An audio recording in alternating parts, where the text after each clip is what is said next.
Hey guys, it's Zach. Today I'm going to make a video going through, I have a handful of parts open here. Some of these, there's 3 parts that go to this main one, and there's a couple other just kind of random parts that I started looking at again, and I wanted to make a video, not to go into any really any big detail, mostly like how I did that guitar last time. I kind of touched on a little bit of everything, and more so to show you what I'm able to do, what the software is capable of, and kind of what I offer here on the CAD-CAM side of things. So this part I did for, I would say, the main client that I do a lot of work for, and this is a pretty wild part, a lot of work involved. I'm not going to run the simulation because it's probably going to take a little while to load, but I am just going to go through and look at some of these features here. We did all this on the mill. Op 1 was this side. I don't remember how we played this out exactly. I think we did most of the work and left a little meat on the bottom. And this is actually the second revision of this part. The other one had a big groove in here and was kind of crazy. And if I can find some pictures, I think I have some pictures of some of these parts I'm going to show you today. I may load some pictures of when he was actually machining them, but that's kind of cool. But yeah, we did all this, and you see all the 3D work that would have been required to do this, all the surfacing. Flip over, and we're actually able to we're able to finish this side of the part between the 2 ops, and then you go to the 4th to do these holes. Just basically, this is a big part, by the way. I think it's like 16 inches in diameter, and this was plastic, so it's a pretty big part to throw up on his 4th to do all these threaded holes. And this one actually had 2 more parts I'm going to show you that went with it. And these are wild. I think these are about 13, 14 inch diameter. Plastic as well, but they're pretty thin. So it's kind of hard to work with. This one, we had a lathe op that we did the lathe work from this side to turn that step, this surface, and then through here. And we left a little bit of meat on this diameter right here. And then on the outside, of course. And I don't know exactly how we ended up holding this down.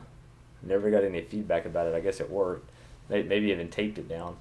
And then did all of this on the mill, all the surfacing work, kind of similar to all of this, it goes on this part, so it's got to blend in.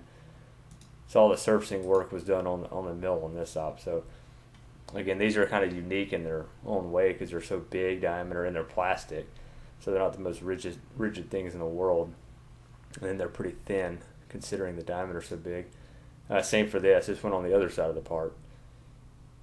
And this was just a turn part. We were able to do everything from this side, come in and part it most of the way off, and then break it off and just deburr that inside edge down there.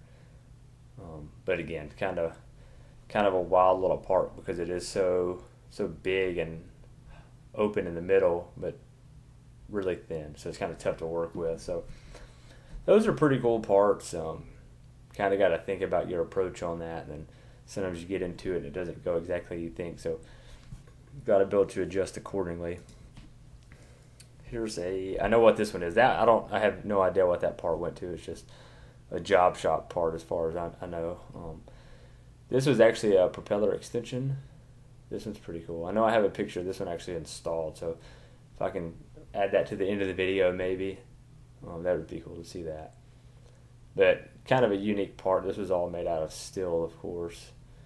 I think we roughed out everything from out of this face,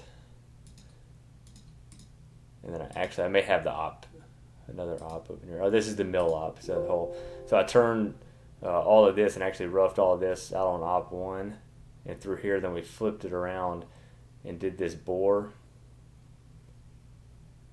as an op 2, still on the lathe, and then these holes. 2 different ops on the mill to hit those holes. So that's a pretty unique part as well, especially with this essentially a big groove in the center. We had to kind of use a different tool to be able to get down in there and clear and wipe all that out. So it's a pretty cool part as well, especially considering it's for a airplane propeller. This one, not as complicated. And so like all of these parts I did, most of them I'll do the models as well. Like this one came in, I had the model given to me because I would hate to model something like this, to be quite honest. That's pretty intense. So sometimes he provides me, but like a lot of these two other parts, I did the models off of a drawing. So sometimes I have pretty crappy drawings too, which makes my life more difficult, but either way it works out. Here was another part that we did as much as we could on the lathe, turned through here, obviously, and bored a big hole as much as we could, and then when I was on the mill, we basically cleaned those corners up and then did these holes around here. And there's actually 2 lathe ops to hit both sides, and then a mill. I think I have one more part open, little mag release for a Glock. This is not as complicated as the other ones, but I just had these open. I was looking through some of them, about to start working on something new, so wanted to make a video to show this stuff off. So if you guys have any questions about anything really, or if it's maybe how I approach some of this stuff specifically, that's fine. I can answer your questions. That's what I'm here for. And again, this video is mostly to show what I'm offering, what I'm capable of with this software, and kind of the whole idea behind what I'm doing here with it. And I want to start making more videos how I did at first, just showing off, targeting specific things about the software, showing how they actually function. And hopefully I can get back on it, because I know it's been probably a month or so since that guitar video. But anyhow, if you guys have any questions about this or anything else, or if you want to see something in particular, just let me know. Thank you.